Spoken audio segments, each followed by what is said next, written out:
Hello everyone, welcome back to the channel. Hope you guys are having an amazing day. This is the Crypto Slayer. I'm going to be talking about the Ethereum network right now, more specifically because it is a network that is not sustainable. It is not ready for world adoption and use case. And imagine what's going on right now. If you're minting 3 NFTs per transaction right now, you're minting a Kong, and it's going to cost you thousands of dollars in gas fees. And the mint fee is just out of this world. I mean, it's 0.21 of an Ethereum, which is a couple $100. I think it's somewhere like $600. That's 1/5 of an Ethereum, and Ethereum's 3.2K. So, guys, it's getting more and more expensive to build on the Ethereum network, to do anything, to mint NFTs, to transfer them, or to even sell crypto that's ERC20 based, or even send and receive transactions.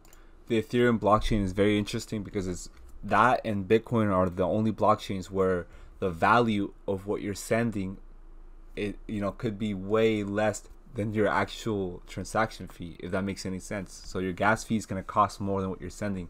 In some situations, you will have to send, like, just say 20 USDC, which is the US dollar coin, stable coin, or USD tether, and sometimes it will cost you more to send that across a exchange.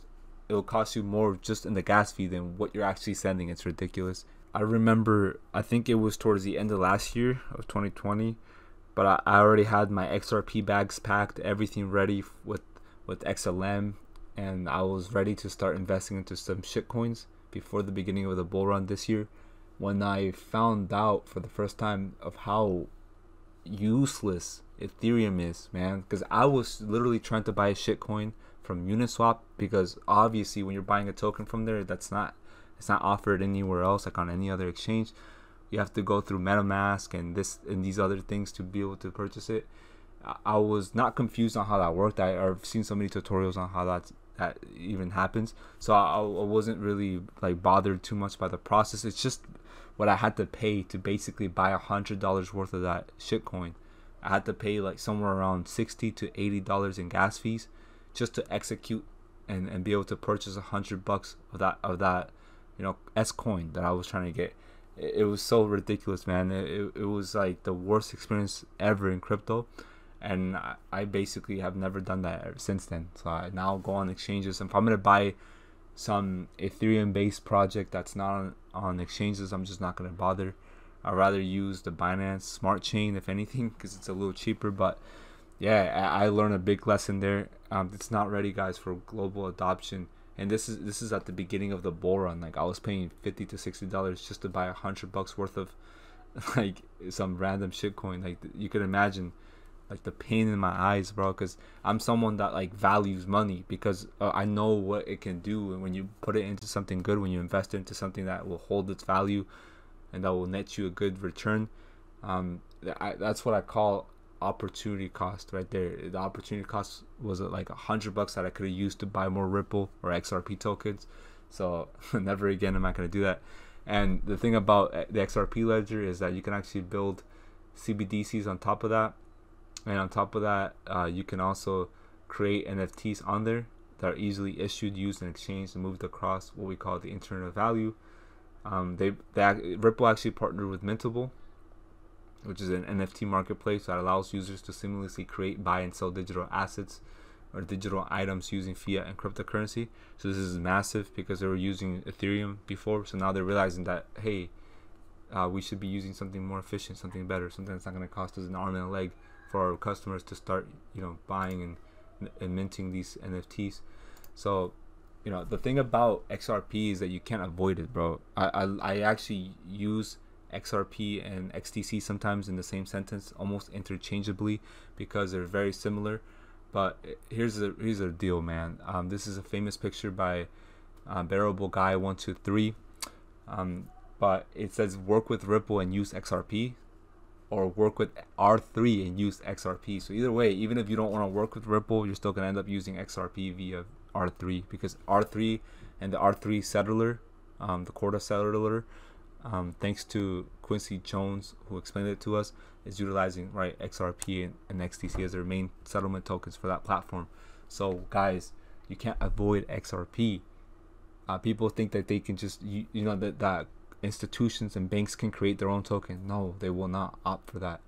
This one already works. Why fix something that's not broken? You know what I mean? So this is something that's very interesting, guys.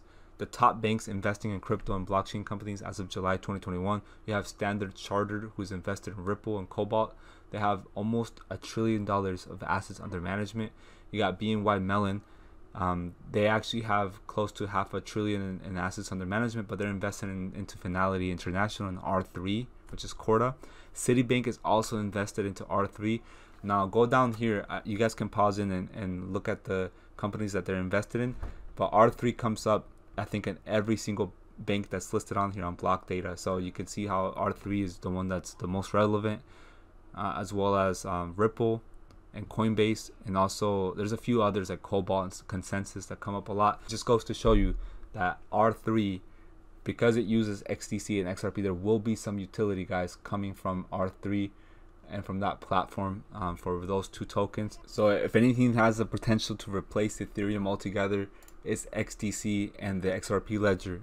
Yes, because guys, there's going to be interoperability that will exist between these enterprise blockchains and payment APIs, banking APIs, blockchains, thanks to the Overledger, which this is the operating system of the quant network. This is like the Windows operating system, guys. That's gonna basically connect everything together in the Web 3.0. This is why it's so important, guys, that these blockchains are being developed with that interoperability in mind, because one of the major reasons why I think the XDC network is superior to Ethereum is because you can also store ERC20 tokens and ERC721 NFTs on the XDC network and XRC20 compatible wallets that provides unsurpassed interconnectivity. So migrating ERC20 projects to the XDC network will generate more customer adoption and usage, further increasing performance. Everyone will love the low gas fee. So that ties into what I was saying in the beginning of this video with the Alex Becker tweet here saying that Ethereum hodlers should dump and evacuate to IOTA, which is Cardano or Solana, if they value feeding their families. Essentially saying like, yo, you want to save money, bro, do this. Dump Ethereum, leave that centralized cryptocurrency that can be open to 51% attacks and just decentralization that mining has, basically, with it mostly being in China and stuff. Leave all that and go for something like IOTA. I'm telling you, go for something like XDC, which has a really good chance of taking over the trade finance industry, which is a $10 to $12 trillion market annually. So this is very important for XinFin, because they are creating this platform called XinFin, which is also part of R3 Corda. And you have to understand that R3 Corda has a bridge to public blockchains with the arrival of Ethereum-based XDC. So it's based on XDC because the XinFin token was actually a fork of Ethereum, or Go Ethereum, and also JP Morgan's Quorum. So it came from a banker's coin and also from the public blockchain Ethereum. So that's why it has all these features, guys. It's also XDC ISO 222 regulatory compliant. So this is something that's perfect for trade finance. And announced Tuesday, so this is March 30th, 2021, a group of former RBS bankers, now known as Lab 577, is bridging the way for Exchange Infinite XinFin, which is what XinFin is actually called. That's what it stands for. A blockchain focused on the trade finance space. Its native token, the Ethereum compatible XTC, will be used as a settlement coin inside Corda. So this is just proof of what I was saying, that XTC is a settlement token for the Corda settler, and also XRP is also as well. They have been for a while. The recent one is this one, is XDC. So we found out recently that it is used there as well.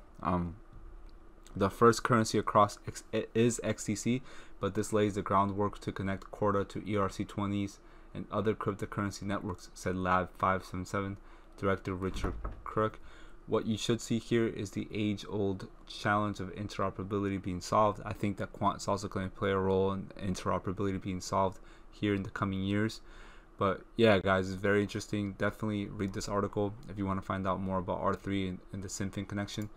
But right now, XinFin is actually at 13 cents per token. This is because, I mean, we've actually gone down in terms of volume.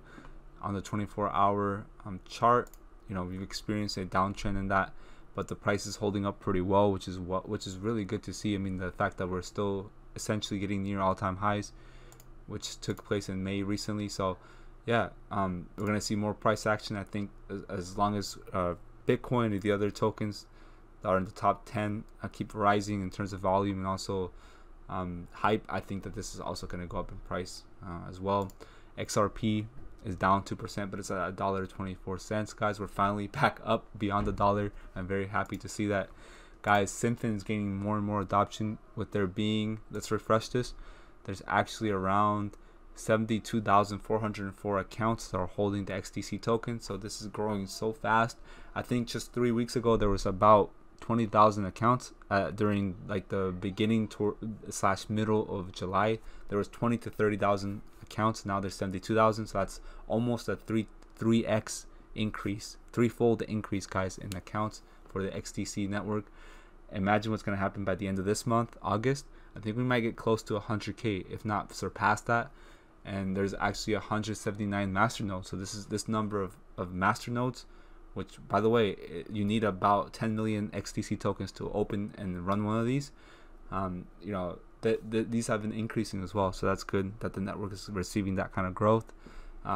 For the most part, it's only accredited investors and institutions that are likely getting involved with masternodes because they have the capital, they have the resources to be able to even invest into these things anyway.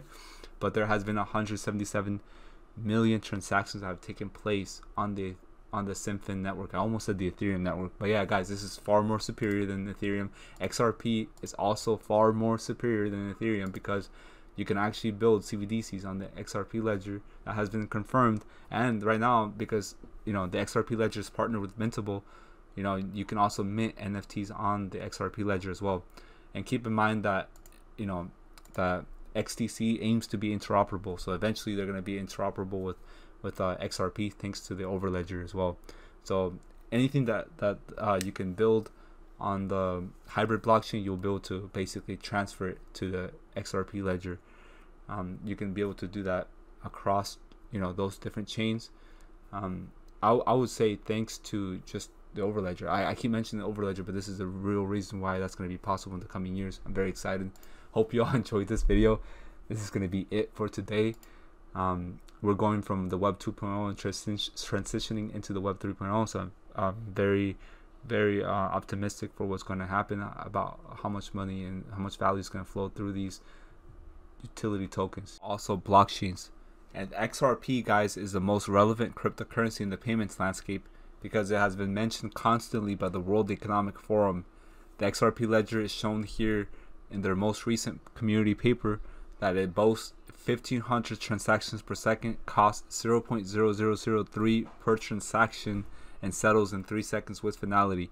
The following resources are available to learn more about scalability on the XRP ledger. This is the epitome of scalability, guys, when it comes to cryptocurrencies and blockchain solutions, and nothing else compares to it. Not even the other blockchains that are mentioned here. Algorand doesn't even get close. I mean, it's 1,000 transactions per second. The ledger close time is in 5 seconds. Compare that to 3 seconds. The only other token of blockchain that competes with XRP and the XRP ledger is the XDC network. And that's because with XDC, you have super fast 2-second block time with finality. So transactions are being confirmed a little faster than with XRP. And also you have up to 2,000 transactions per second. So it's a little faster than XRP. But the fact of the matter is that the XDC network doesn't compete with XRP when it comes to use cases, because XRP is mainly used for ODL and for RippleNet. Not even for RippleNet, it's actually only used in ODL and the XRP ledger.